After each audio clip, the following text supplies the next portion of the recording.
ಮಾಡಿದ್ರು ಹುಬ್ಬಳ್ಳಿಯಲ್ಲಿ ನಿಲ್ಲದ ಕರ್ನಾಟಕ ಸರ್ಕಾರದಿಂದ ಬ್ಯಾನ್ ಆಗಿರುವಂತಹ ಪ್ಲಾಸ್ಟಿಕ್ ಉತ್ಪನ್ನಗಳ ವ್ಯಾಪಾರ. ಕರ್ನಾಟಕದ ಮಹಾ ಜನತೆಗೆ ನಮ್ಮ BV5 ನ್ಯೂಸ್ ವರದಿಯನ್ನ ಒಮ್ಮೆ ಸರಿಯಾಗಿ ನೋಡಿ. ನಮ್ಮ ವಾಣಿಜ್ಯ ನಗರ ಹುಬ್ಬಳ್ಳಿಯಲ್ಲಿ ದುಡ್ಡಿದ್ದವನೇ ದೊಡ್ಡಪ್ಪ ಅನ್ನೋ ಮಾತು ಸತ್ಯ. ಇದೇನಪ್ಪ ಹೀಗೆ ಹೇಳ್ತಾ ಇದ್ದಾರೆ ಅಂತ ಅನ್ಕೊಂತಿದ್ದೀರಾ? ಇಲ್ಲೇ ಇರೋದು ವಿಷಯ.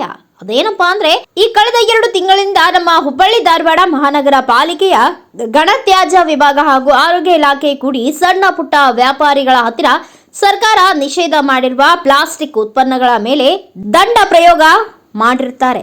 ಆದರೆ ಇದನ್ನೇ ದೊಡ್ಡ ದೊಡ್ಡ ವ್ಯಾಪಾರಿಗಳಾದ ಹೋಲ್ಸೇಲ್ ಪ್ಲಾಸ್ಟಿಕ್ ಉತ್ಪನ್ನಗಳ ಮಾರಾಟಗಾರರ ಮೇಲೆ ಯಾವುದೇ ಕ್ರಮ ಇಲ್ಲ. ಅವರು ಸರ್ಕಾರದ ಹಾಗೂ ರಾಜ್ಯಪಾಲರ ಆದೇಶಕ್ಕೆ ಕಬಡ್ಡಿ ಕಾಸಿನ ಕಿಮ್ಮತ್ತು ಕೊಡ್ತಿಲ್ಲ.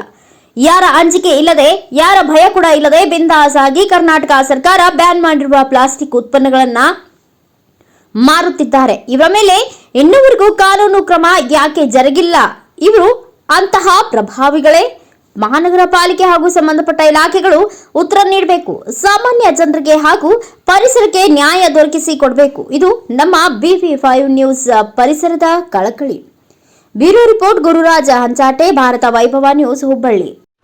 Thanks for watching. Read, discuss and debate with editor Dr. Yan Prashant Rao. Wanted reporters in print, digital and visual media for Bharat Vaibhav Daily Newspaper, BV News 5 Channel and BV Fast Web News from all the talukas of Karnataka, Goa and Maharashtra. If interested, send your resume to 9019229369.